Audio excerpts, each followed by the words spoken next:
ทุกคนตอนนี้เฮาก็เตรียมสิขึ้นเครื่องแล้วเนาะบัดนี้ก็สิได้บ๊ายบายกรุงเทพแล้วกินฮอดได้ทุกคนไว้มีโอกาสเนาะเราจะกลับมาอีกเด้อ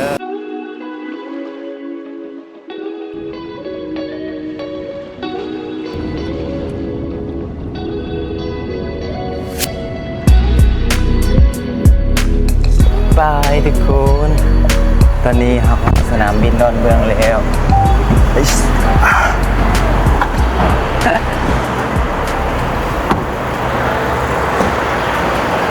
ขอบคุณนะครับเดินทางปลอดภัยครับขอบคุณครับเช่นกันครับฮายทุกคนสบายดีสวัสดีตอนเช้าๆเด้อเนาะทุกคนเนาะตอนนี้ก็คือเบาเราฮอดสนามบินดอนเมืองเนาะก็เป็นเทอร์มินอล2เนาะที่เรามาจอดเนาะทุกคนก็คือเราเป็นผู้โดยสารขาเข้าเนาะเราจะบินไปแล้วประเทศก็คือเราจะต้องมาเทอร์มินอล2นั่นเองครับทุกคนเดี๋ยววันนี้เวลาสิมาหาสายการบินที่เช็คอินเนาะตอนนี้มาฮอดดอนเมืองแหละมาเบิ่งว่ากระเป๋าเขาสิผ่านบ่ทุกคนพอสวัสดีครับขออนุญาตนะครับหลุดทุกคนเข้ามาหลุดครับ เดินทางไปไหนคะ สักคนนะครับ เดี๋ยวขอบัตรประชาชนก่อนนะคะ โอเคครับผม แรกด้านในค่ะ ขออนุญาตนะครับ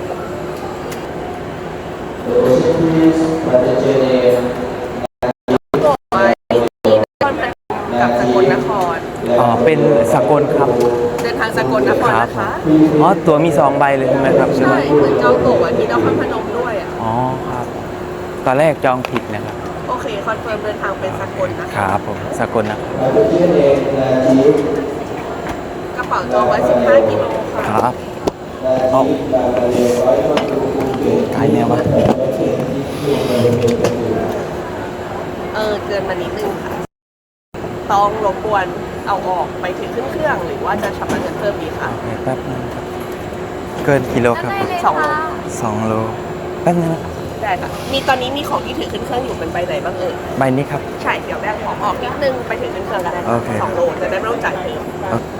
ทางตรงนี้ก็ได้ยังไม่ถึง โอเคครับ ขอบคุณครับ ทุกคนตอนนี้กระเป๋าเราเกิน2 โลทุกคน17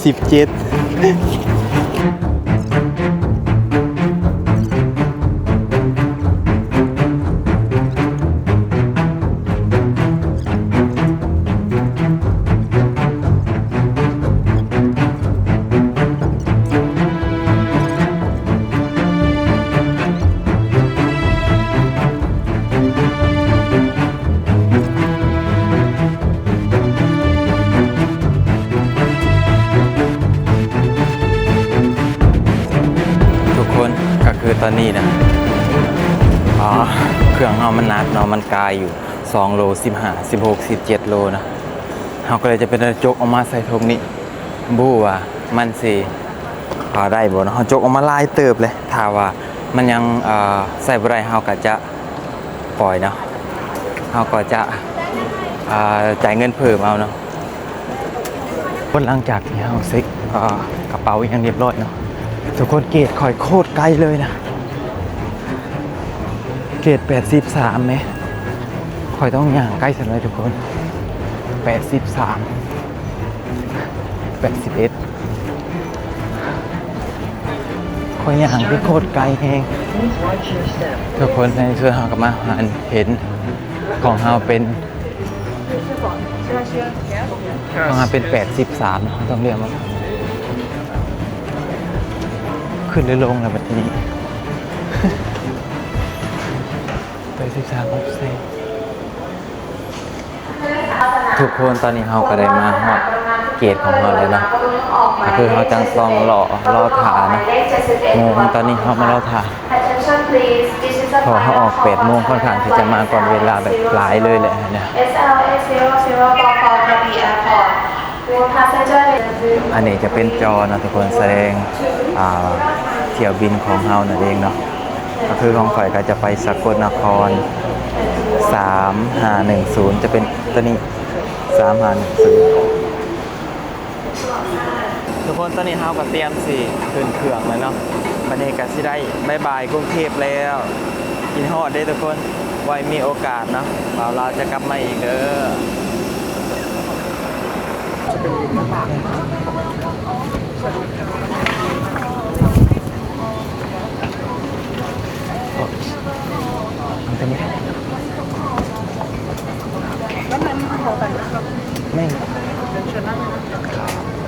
ตอนนี้เราก็ขึ้นมาฮอดเครื่องแล้วเนาะ ขอความร่วมมือทุกท่านเก็บสัมภาระใบใหญ่ไว้ในที่ แล้ว เก็บ ก็ สั จะ ม ได้ ภา ฮอ ระ ด เห ส นือก ล ศีร ประ ษะ มาณ และเก็บสัมภาระ 9 ใบ โมง เล็ก 9โมง ไว้ 10 ใต้เก้าก ว่า อี้ นา ด้าน ที หน้า เราก็ ที่ น่าจะ นั่ง ฮอดสกลแล้ว และเปิดที่เก็บสัมภาระเหนือศีรษะด้วยความระมัดระวังค่ะ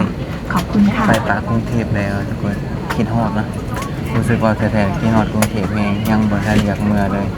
ยังบ่ทันอยากกลับเลย แต่ก็พูดอีกว่าสิได้กลับมาเมื่อใดกรุงเทพเที่ยวกรุงเทพ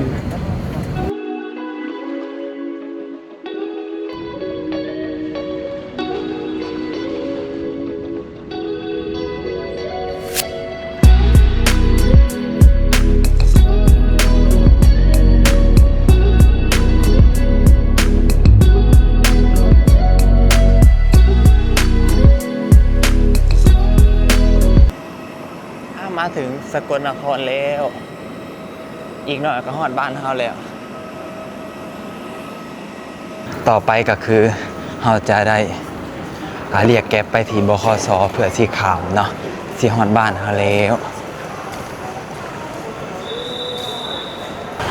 ค่าโดยสารเฮาเท่าไหร่89 บาททุกคนหาบขสบูเฮาสิทานโหลดเที่ยวสุดท้ายบ่ตามที่เฮาเสกเบิ่งเนาะว่ามันจะมีรถที่จะไปมุกดาหารนะมันจะมีรถตู้นะปกตินี่ครับมาแล้วทุกคนเลยสวัสดีครับไปบขสครับผมบขสนะครับพี่โอเค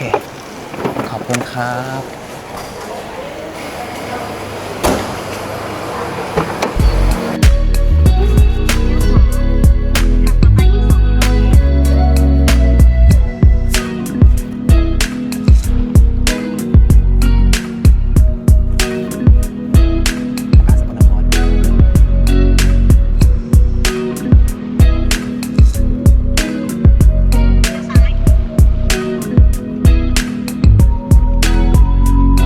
ตอนนี้เรามาบขสสกลแล้ว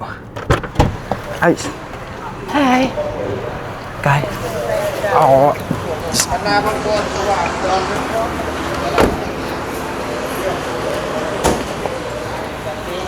น้ำไปไหนครับ มุกดาหารครับ กันเวลาที่สิบ โอเคขอบคุณครับอุ๊ย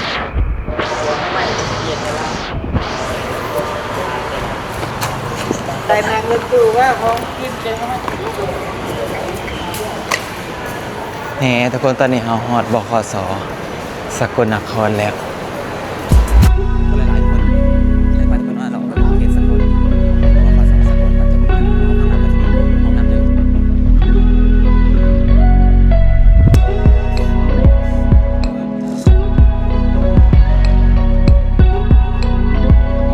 มุกดาหารครับ บุ๊กจะเป็น 11 โมงครึ่งนะคะ ครับผมตัวเท่าไหร่ครับ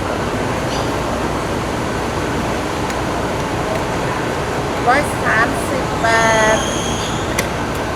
ลดค่าตัว130 บาท คือเฮามาฮอดกันเนาะเฮากะพอดีเฮามาซื้อตัวก็ได้ลดออกตอนประมาณ 11:30 นะทุกคนไปมุกดาหารเนาะเฮาจ่ายไป130นะทุกคนก็สวัสดีครับมุกดาหารครับทุกคน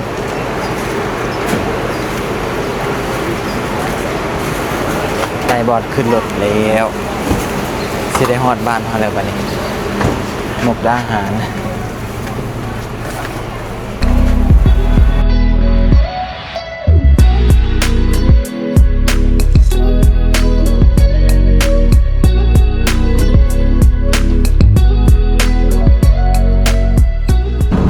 ตอนนี้เรากำลังนั่งรถออกจาก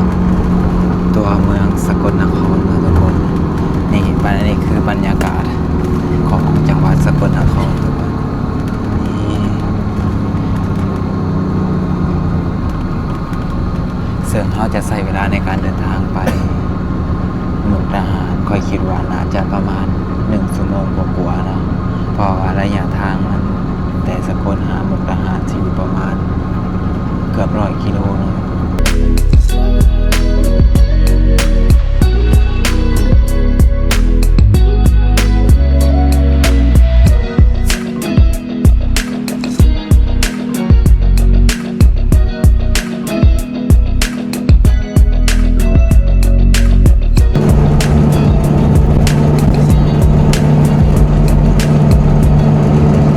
จะไปลาวนำไปบ่ เรา ไปบ่ไปลาวไปเที่ยวลาว ไม่ยังไปต้องไปดู ไปเที่ยวลาวไปบ่ มันตายตัวครับ ไปลงไหนครับ นะ จะ คือเราทำงานครับ อำนาจ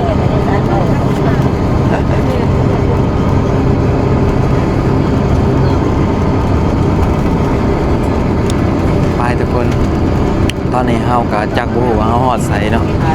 แต่ว่าขอให้ทุกคนเบิ่งบรรยากาศเนาะก็คือเฮามาฮอดสกลเลยเนาะทุกคนเฮารู้สึกว่าแบบมันสิได้ฟีลแบบบ้านเฮาเนาะมีทงไห่ทงหน้าอีหยังคือบ้านเฮาเลยมีงัวมีกล้วยสินะ